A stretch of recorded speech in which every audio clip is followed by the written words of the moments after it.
So let me hand over to Lisa, who's going to start us off by talking about how to make video abstracts, the technical aspects, and all the ins and outs of what to do and what not to do. So over to you, Lisa. Thank you so much, Kirsten. All right, so let me get this up and going. Now there's going to be a bit of sound in this presentation. So if you have in AirPods, I'd like to hope that the sounds won't be too overwhelming because it was really hard to get them to be at the same volume. So I apologize in advance. If you can listen through your speakers, that would be great. Also, I'm going to be keeping the chat open. So if you would like to share anything, definitely please go ahead and do so. I'll be able to see your messages in real time. So again, welcome to our video abstract workshop. And I'll be going over a few key points for recording video abstracts, aka video proposals. And as Kirsten said, I'll be looking at the more technical aspects of recording a video. And if you have any pointers that you'd like to add, please go ahead and pop them in the chat. Much of my knowledge is based on what I tell my clients to do when they record their own videos, and also what I do when I record and upload videos online. Video abstracts have become more popular recently because more conferences are online due to COVID. You find that conferences are looking for different ways of having persons submit their abstracts, and video abstracts are starting to gaining popularity. And it's not the same thing as literally just taking your written abstract and reading it. Instead, your video abstract should really be like 30 seconds to a minute, so super short, to the point. You want the audience, the persons who are watching your presentation, your video abstract, I'm sorry, to get a really brief overview of what your presentation is going to be about. And you want them to feel that enthusiasm that you have for your topic. So I have here a promo reel that the JOLT Performance in Education SIG, the PISIG, used for their presenters at a recent JOLT conference. I'm not going to play the entire video. I'm going to skim through it, and hopefully it will give you an idea as to what video proposals are all about. Let's see if I can get this to play, and there we go.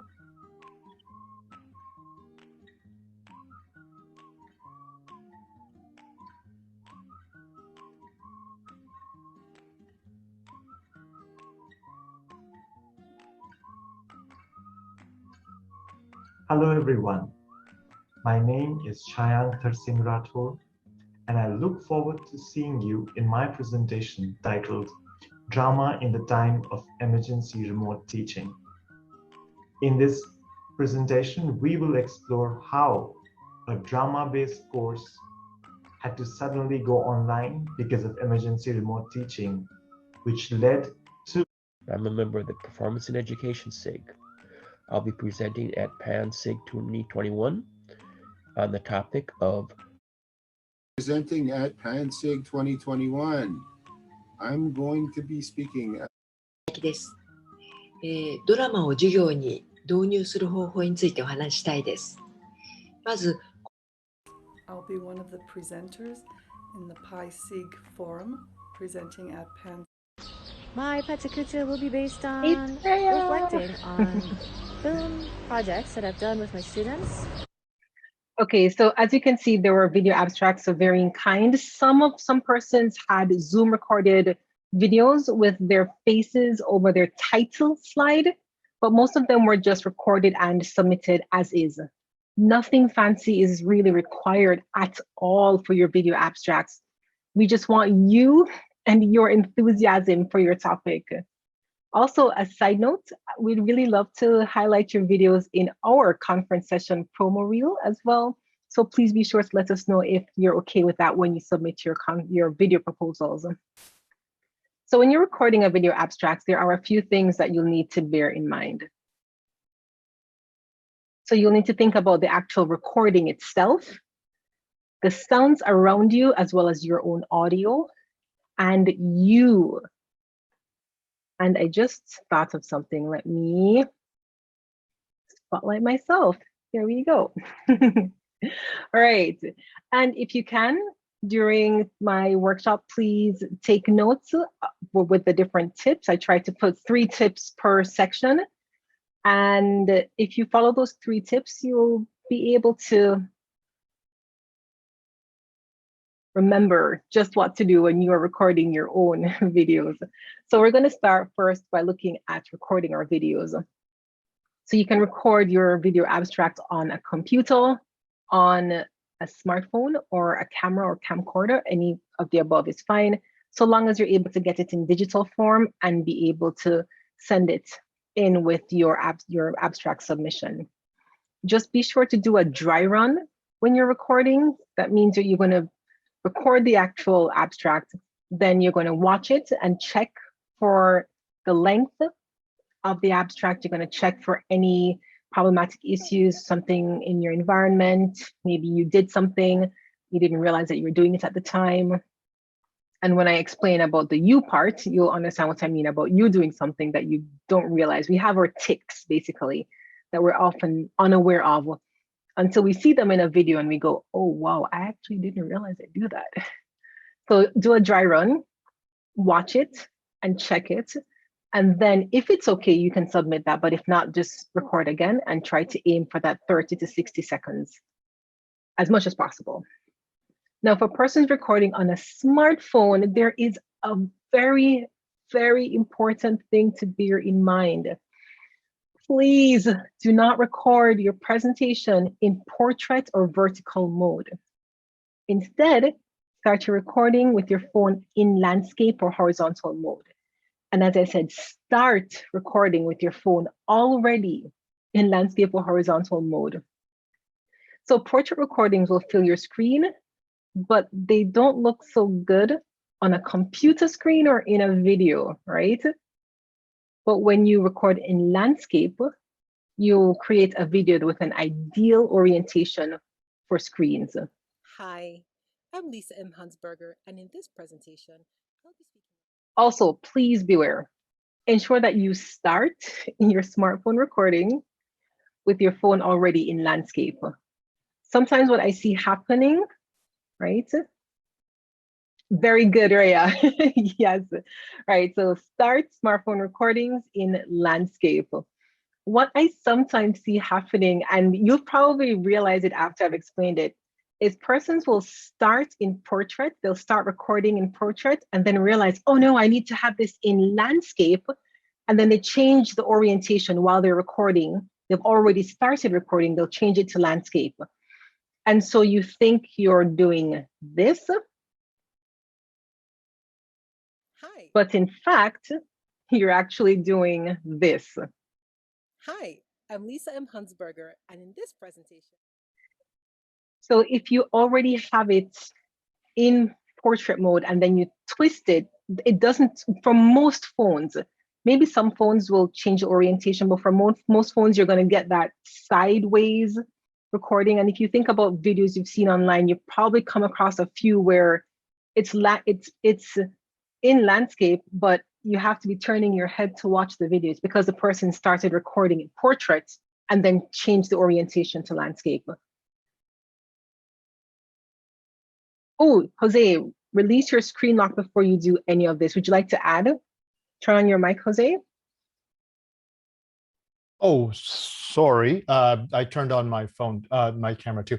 Yes, at least on the iPhone.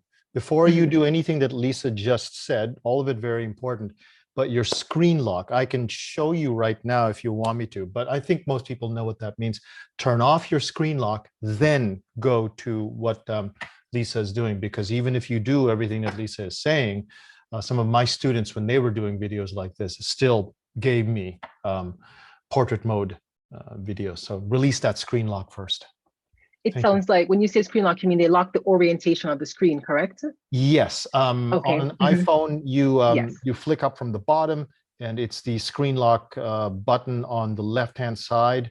You make sure that that thing is not in a white mode. I can show you if you want. Just tell me if you want me to. Yeah, But, yeah, sure, go ahead. Oh, okay. Well, spotlight then, you. I'll have to share. Am I allowed to share right now?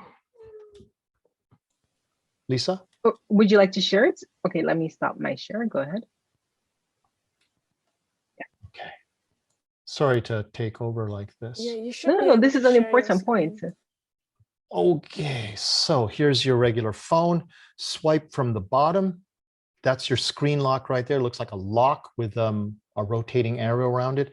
Make sure it looks like that. That means it is unlocked.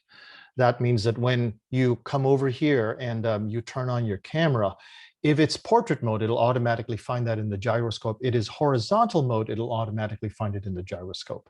And sorry to make you see all of that, but here, there I am, and there I am in portrait, or there I am in horizontal. And that is responding quickly because the screen lock is off. Okay. Excellent point. Thank you so much, Jose. Yes. I actually did not know about that because I don't usually lock my screen's orientation. So yeah, thank you. All right.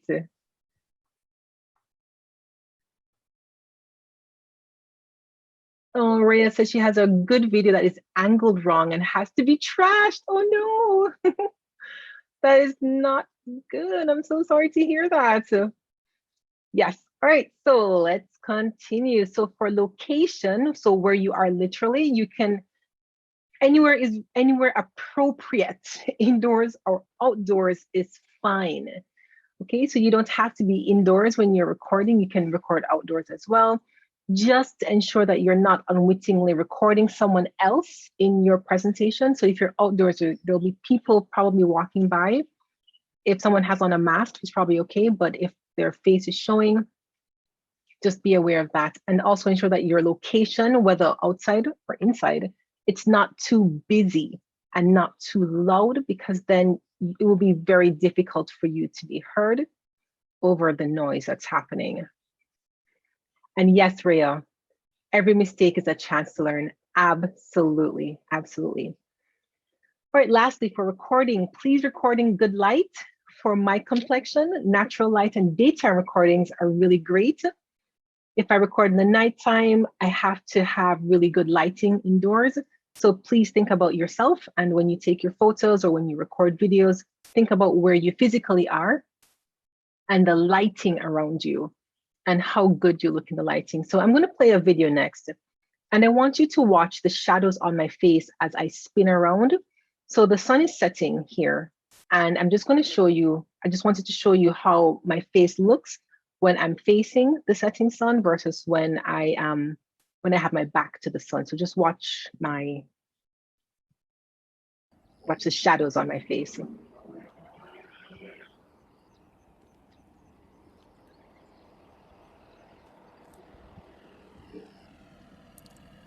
Yeah, so the setting sun gives me a very red appearance, but it's kinder on my face with the shadows. But that's something for me and my complexion. So think about yourself and your complexion when you're recording and the lighting that you have, your light source.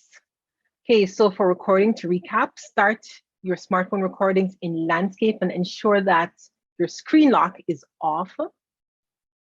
Record anywhere appropriate, indoors or outdoors, that's perfectly fine.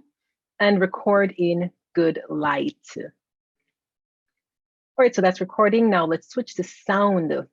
So whether indoors or outdoors, there tends to be a lot of ambient noise around us that our ears are really good at tuning out, but our mics are particularly adept at picking up.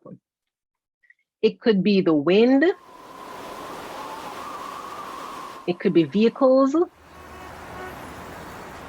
It could be people. It could be your pets. And so on, okay? So if you're outdoors, you're probably gonna need to speak a bit more loudly than usual. So try to pop in your trusty earphones for a better sound quality. And if you're indoors, try to turn off anything obnoxiously loud, like my little fan here. Yes, Lisa, you have to turn, yes, turn it off, girl. Off, please, yeah, okay, excellent. That's much better, right? Of course it is. All right, good. Okay, otherwise, just pop in your earphones to give your voice a boost. And that's really it for sound. Okay, just beware of ambient noise, record in as quiet a place as possible, and use earphones. And if you're fancy, a mic where possible for that boost for your voice. All right, and lastly, let's talk about you.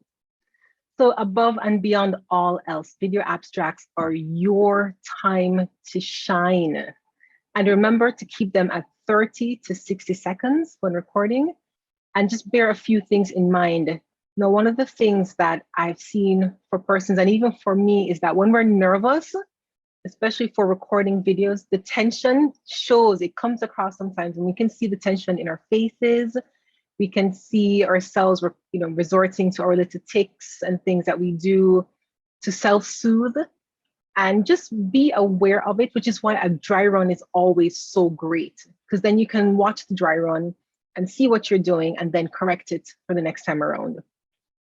So I always say, try to make yourself as comfortable and as at ease as possible. And yeah, no girl, not comfortable like that. Yeah, that's not gonna work. Let's try something different. Yeah, much better. Yeah, a lot better. And also beware of your tics. Watch for fillers like ums and ahs and the little sounds you try to make. Maybe you'll touch your face, you'll scratch something on your face while you're speaking. Just be aware of what you're doing, what you're saying. If you can remember what you want to say as best as possible, so that you don't use the fillers to help you continue with what you're saying. So instead of going, well, in this presentation, I'm going to be talking about, try to keep it as smooth as possible, okay? And if you like to slouch a lot, try to push your shoulders back. And one tic I have, though it tends to happen in my longer videos, is I sometimes find my eyes wandering around the room or looking at me on the screen, but not actually directly in the camera itself. So please check that you're looking directly into the camera. Rhea says her dry runs are good, but you never know. You might get it on the first or second or third try. Yes, that is true, Rhea. If your dry run is great, absolutely, like go with it. If you feel comfortable with it, definitely go with it. But if not, just try again. And I would say being comfortable is the most important thing. So don't feel too anxious about having a perfect video. Just try to make sure that what you want to say comes across in the video as best as possible. Okay. No hashtag blue, go blue. Oh. Okay, so James knows the Michigan, the Michigan hoodie that I had on. Okay, and Bill Plow, if you get self-conscious talking into a video, you can try using a teleprompter app. That's a very good point, Bill. Yes, absolutely.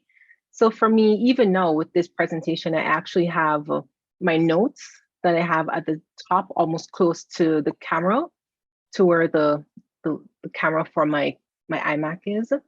And so I'm able to just glance down at my notes and then look back up into the camera. So it looks, I'm having that kind of teleprompter effect with it. So yes, that's a very good point. No worries, James, this is all good.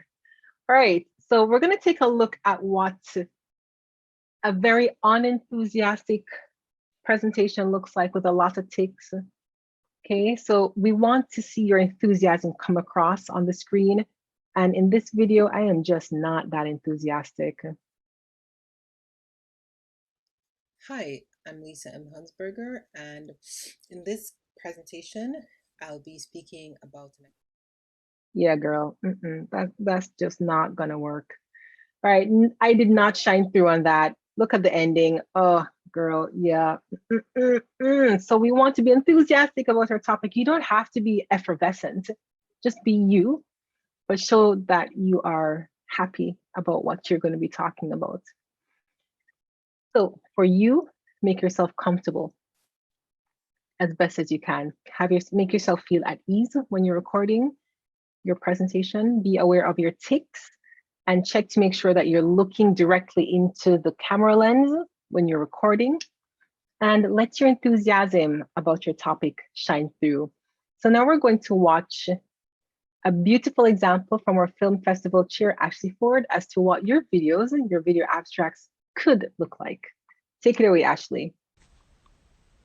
Hello, everyone. I'm Ashley Ford from Nagoya City University. And in my presentation, Lights, Camera, Action, I will be talking about showcasing student film projects. And we'll look at the different stages of filmmaking process for students, and especially the distribution phase. So I'll be sharing some ideas on how to get students to share and reflect on the film projects that they make in class. All right, thank you very much. Hope to see you there. Look at that. Wonderful, excellent example. Thank you so much, Ashley. And that's it for how to make the most out of your video abstracts, the technical aspects.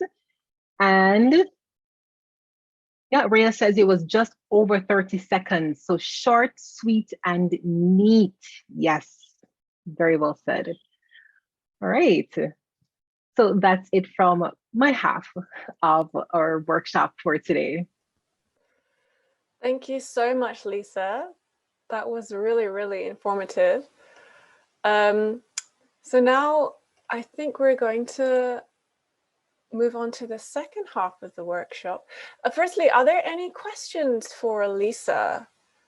While everything is still fresh in our minds, maybe we could take a few questions now.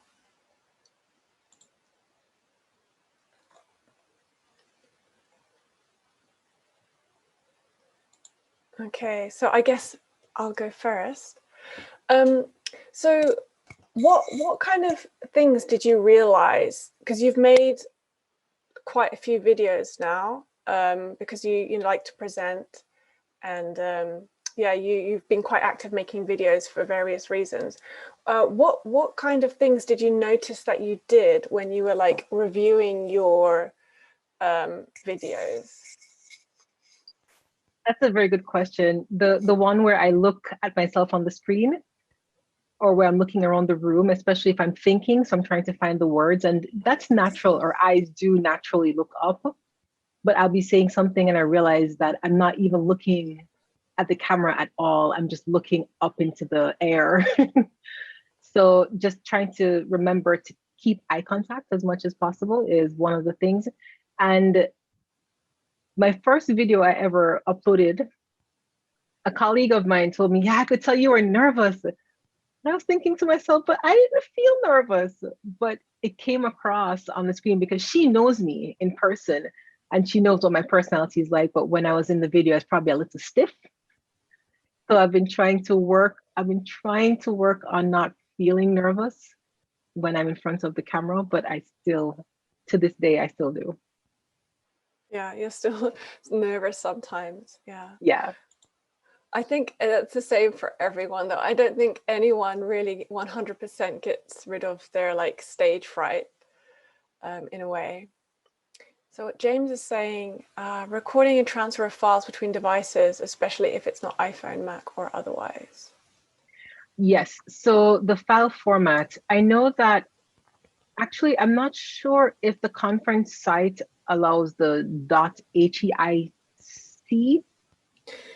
file formats. On the conference site, because we're asking for links to files, I think it more depends on what the person who's viewing the video has. So I would suggest that the standard file is the MP4 format. But I think at this point, people are welcome to try other files. And if we have a problem, we'll let them know. I think that's the best course of action. Next question. Do you have any recommendations for recording inside without much natural light? I would also like to know the answer to this. So if you're recording inside without much natural light, well, for me, I literally record in front of a window. Now, if you're wearing glasses, there is a YouTube video that is a really good video. I'm going to try and find it and I'm going to drop it into the chat. But there is an excellent YouTube video for persons who wear glasses who want to record in the daytime with natural light, but not have that reflection. I was thinking of adding that to my presentation, to my workshop slides, but I completely forgot. But if you're recording indoors, I would recommend natural lighting with the sun. And the sun could mean it could be rainy outside, so long as the rain isn't very loud in your recording. That's fine, because unless it's literally black clouds, there's a thunderstorm, and it's so unbelievably dark, you're still going to be seen because it's just daylight. If it's nighttime, like I'm recording right now, I have to change the luminescence on Zoom, because if I didn't, because I'm dark-skinned, I wouldn't show up as clearly as I would, because my room, the light in my room is very, well, it's not very good. I have a really bad tungsten bulb. So, Brian, for recording inside, I would say record in the daytime. And if you're recording in the daytime, you won't have to worry at all about natural light. Does that answer your question, Brian? I think he seems fine with that answer. Somebody raised their hand briefly, but then they put it down again. Was it an accident? I didn't catch the name. Okay, so thank you so much, Lisa. We'll have time for more questions a bit later. And, oh, no problem, no problem. I'm sorry. Okay. So I'm going to focus on the why of video abstracts, and the what as well, what to include. So I think I just need to change my settings, which I should have done before, because I'm not coming up when I speak, perhaps. I don't know where that setting is. Okay, that might be better. Okay, here I am. So I'm going to share my screen in a sec. So yeah, everyone, I'm gonna be talking about the why and the what. Is that okay for everyone? Are you able to see that now? Yes, I can see it. Oh, okay. Thank you for saying out loud. So I'm looking at the why and the what of video abstracts.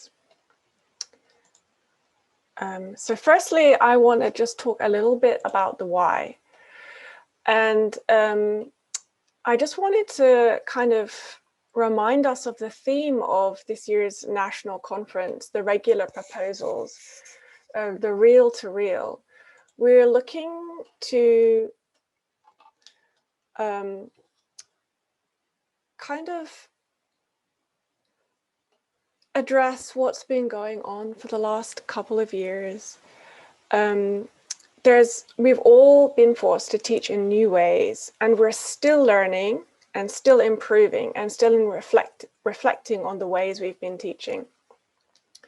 So we're looking for presentations that are diverse and inclusive via technology, and also to reflect all the current changes that are going on.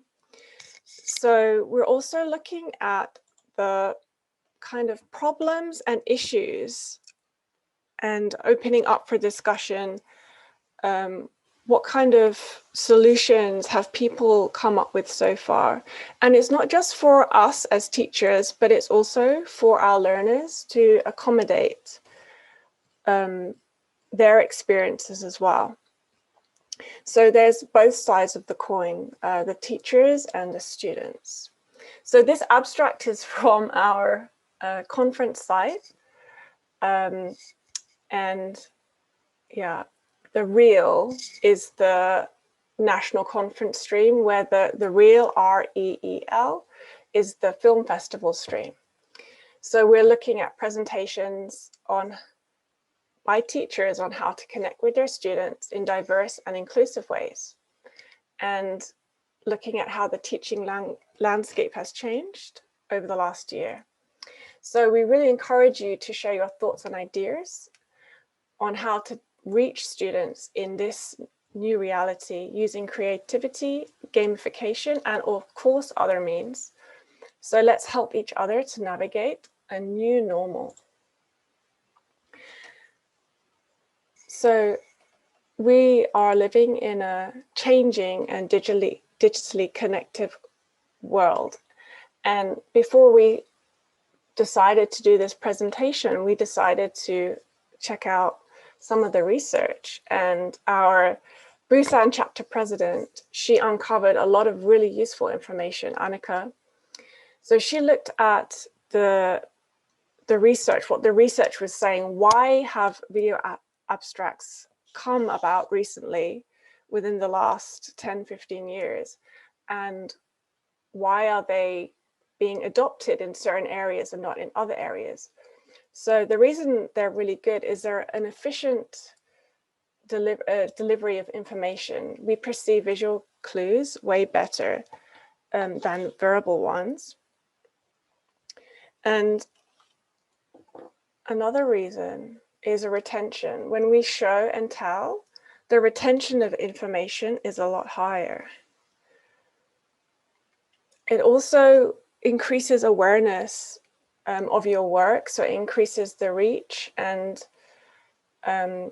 also your professional profile. So a surprising thing that we found was that the majority of video abstracts are focused on the scientific research community. And there's a huge gap in the amount of video abstracts that are being used for social sciences and humanities. So when we looked at various publishers and journals, the majority that use video abstracts were focused on science. There's a few examples here that we found. The BMJ is a British medical journal, and the Journal of Rheumatology, they have extensive instructions on how to make video abstracts and you know, how to present your research in a really good way. 20 years ago, when you were talking about scientific research, you had to rely on pictures and words basically to describe complex ideas, unusual research, and there was a lot of information. So video abstracts really took off in this scientific community. But unfortunately, in other subject areas, they've kind of been left behind because maybe we don't need them so much to explain what we're doing, but that doesn't mean that they're not useful to us, and it doesn't mean that we can't get benefits from them. So this is why, after reviewing the research, we decided that it would be really great to have video abstracts as part of our conference. And there's a few key reasons as well. Firstly, it's a small part of the reviewing process. We'd really love to have a sample of your online presentation skills. But of course, proposals won't be rejected, you know, for technical issues. We're just looking for the content and ideas match your written proposals. Another great reason is publicity. We really, really want to showcase our presenters. It's been a year now where we've been seeing more and more online conferences because of the situation. So we really need to find new ways to reach our audience before the conference happens. And video abstracts are a brilliant way, as Lisa showed, to showcase what we're going to have at our conference. And another thing is our theme. Our theme this year is reel to reel. So we have the film festival aspect as well as our regular presentations. So this is a really new way to connect our members with the content of our conference as well. So now I'm going to talk a little bit about the what.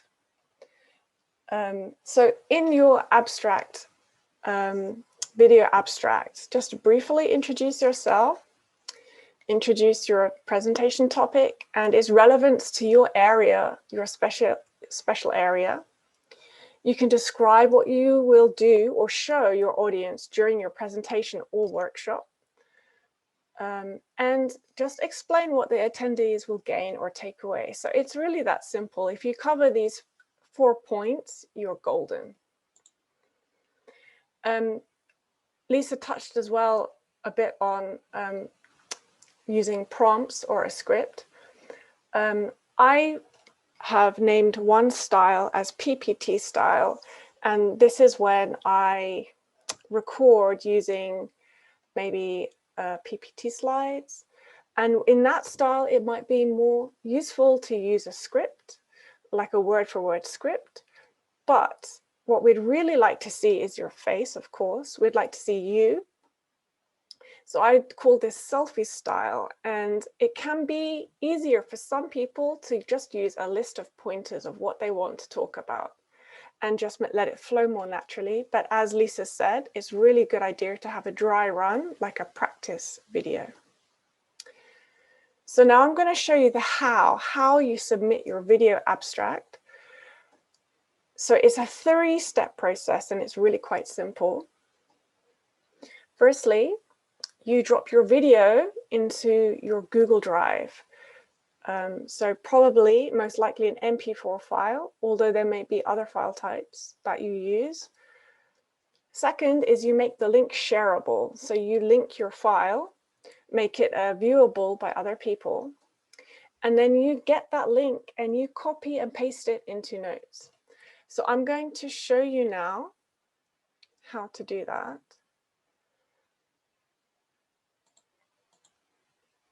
So here we have, this is my, I'll need to actually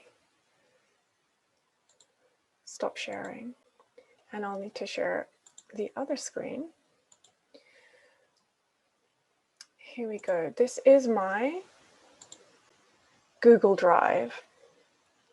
And I'm going to drop in a video. I made a sample video earlier, so I'm dropping that in right now. And it should just take a minute to upload. So I've dropped my video in, and now I'm going to get the link. So it asks me here, before I copy the link, I'm going to change that from anyone with the link can view, and click done. And then I'm going to copy the link. Oops, maybe not that one. This one. Copy link here. So the link is now copied. And then I'm going to go to the Eventzilla site, which I need to show you. Here we go. So can you see the website? Let me just check one more time. Yeah. So you can see my screen. So here's the Eventzilla website. So I'm logged in already, and I can go to my submissions. And I haven't made a submission yet, so I'm just going to do a practice one. So choose submission type. So here, when you enter, you get all of the submission guidelines. So you can go through that at your leisure. So click go to submission form, and title, I'm just going to put test and abstract. I pasted my abstract.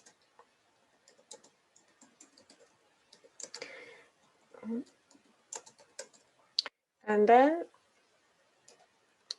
in this section here, so choose your type. You can choose your type. I'm going to do a synchronous live session about 21st century skills, and it's a 45-minute workshop. So in the notes, this is where you want to paste your video link and then click submit. Now don't worry about clicking. Oh, I didn't do one thing, keywords. Okay.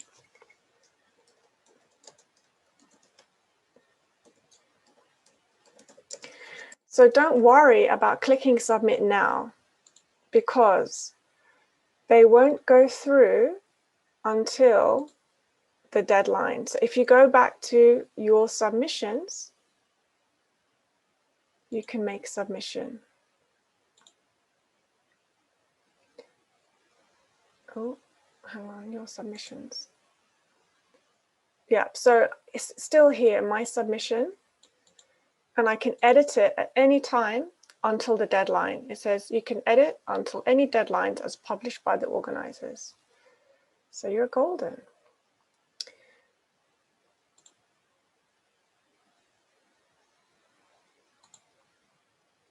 Okay, so I'm going to just take us back now to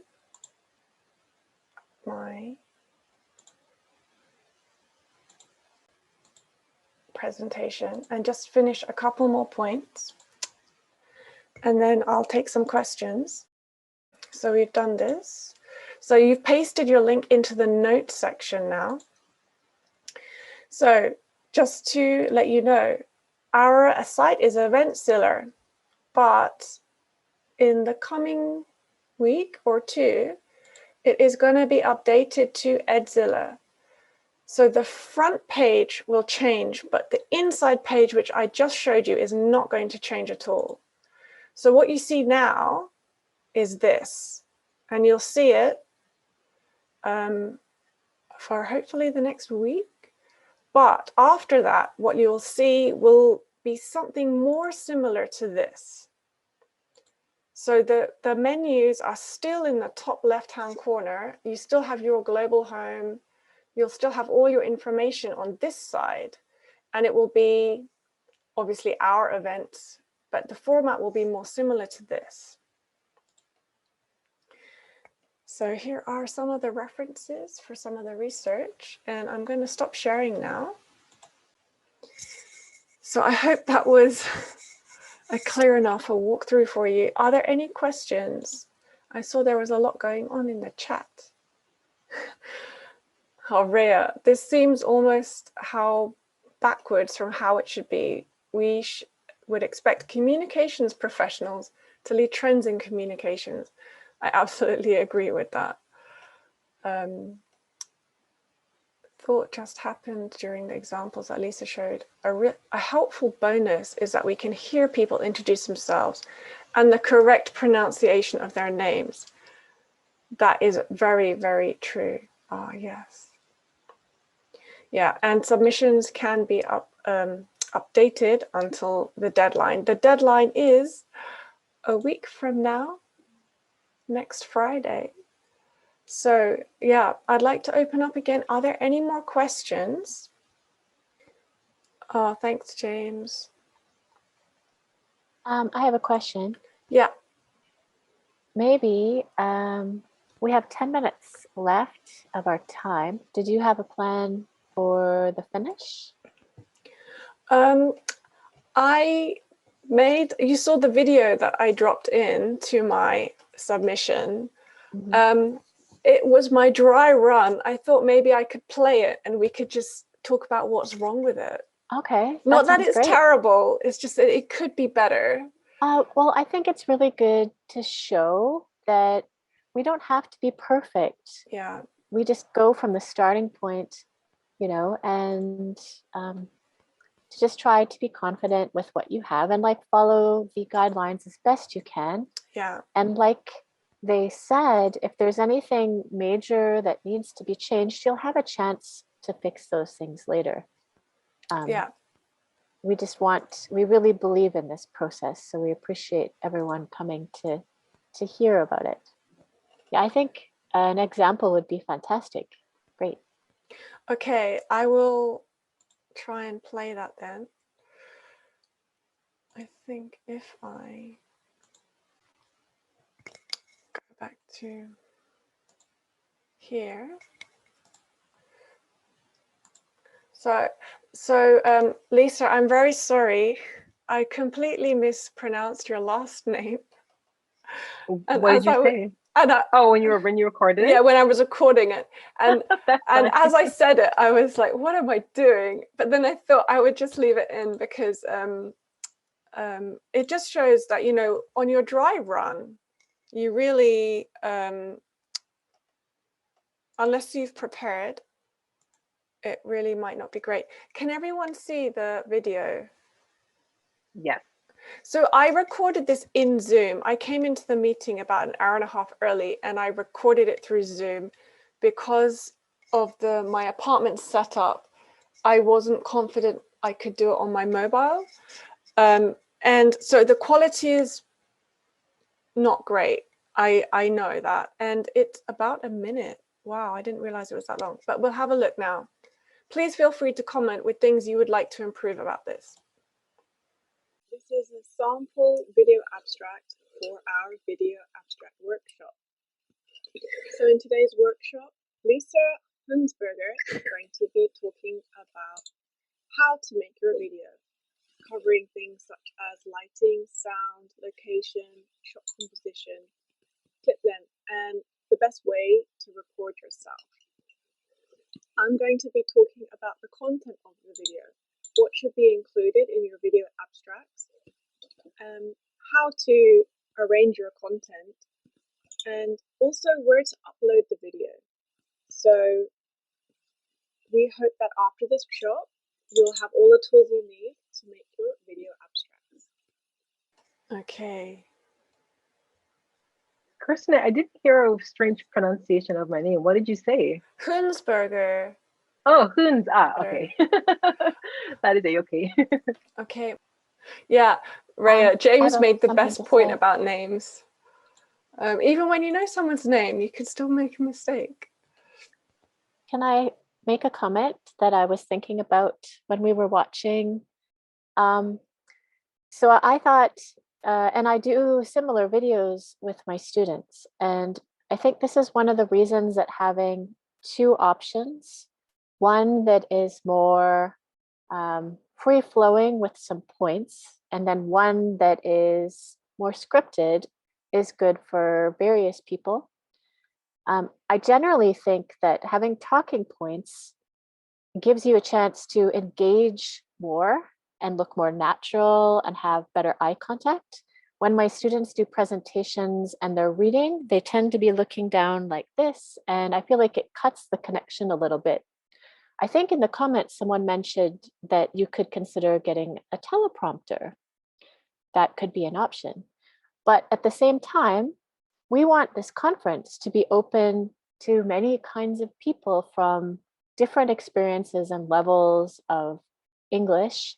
And if I were to think about presenting at a conference where I'm speaking Korean, I might feel better having a script as well, you know? So whichever way is the best for you is great. And we're just providing you with some different options that you can consider.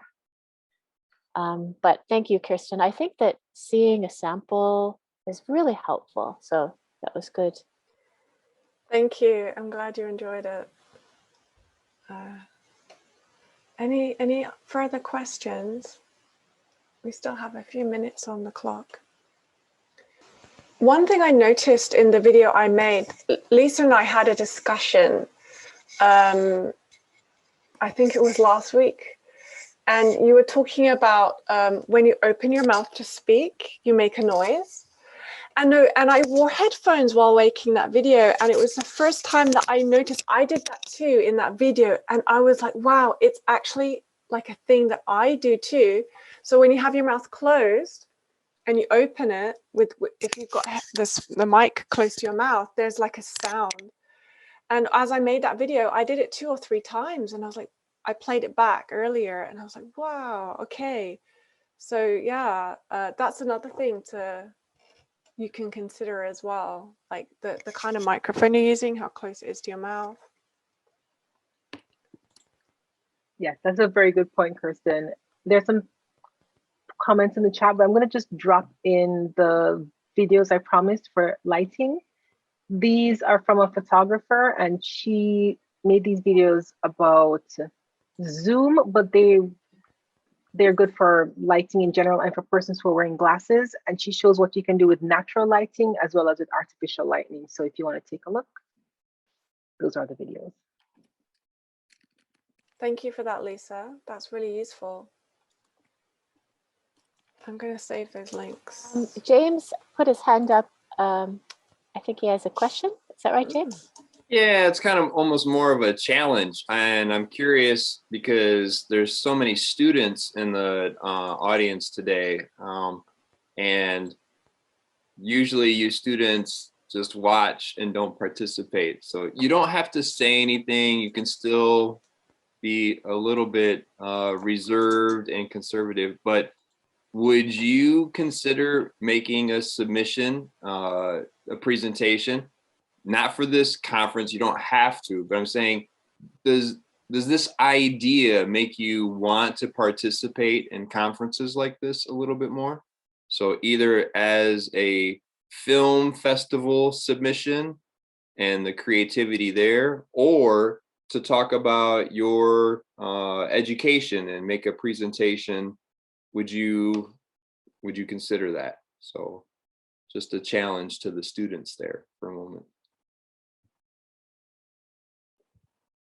Maybe they could answer in the chat. Oh, we hear yes. We really want you to come.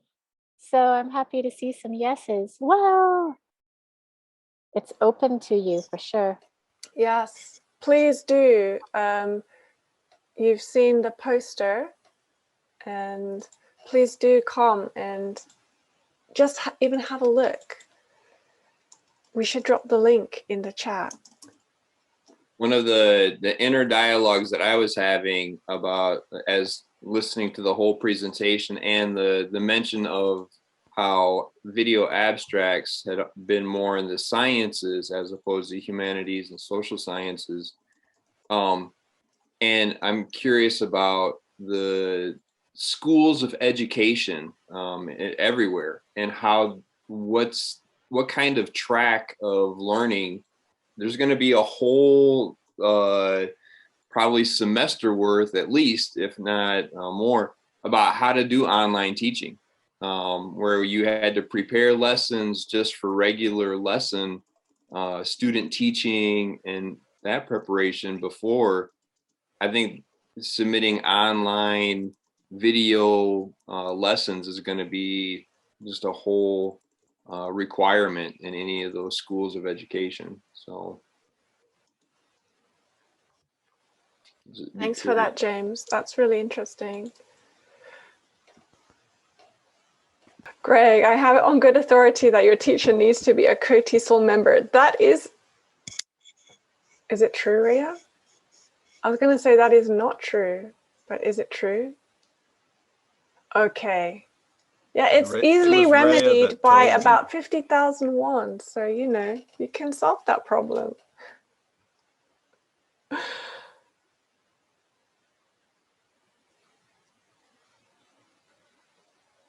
Thanks for the question, Greg. Can I just say something on behalf of KOTESOL? Yeah. As to the membership, it is what keeps our organization going because all the people who do all the work are volunteers. And I've been to 2 other countries, Malaysia and Japan, and we are by far way, way, way, way, way cheaper than the other ones. I'm not saying that they aren't also of good quality and worth what you spend, but it's a great investment for professors to make. And yeah, just check out the guidelines and you can ask us any questions you have. I guess we're drawing to a close now. If I've screenshotted for the students, I've screenshotted your attendance. So you are free to leave now if you so wish.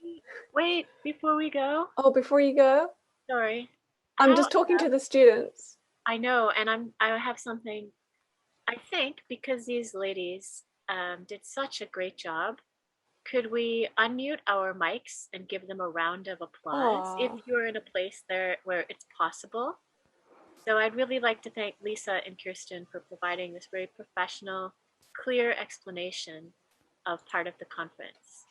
So on the count of 3, 2, 1, thank you. Thank you. Thank you. Thanks, everyone. Thank you. Thank you.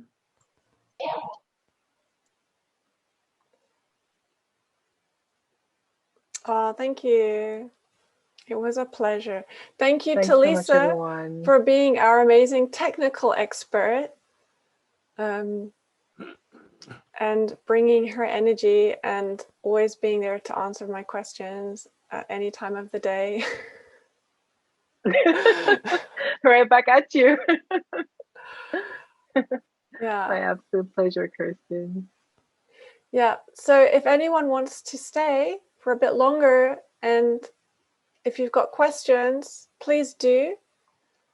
But otherwise, I guess we can wrap things up shortly. Thank you everyone for coming and for your insightful questions and observations.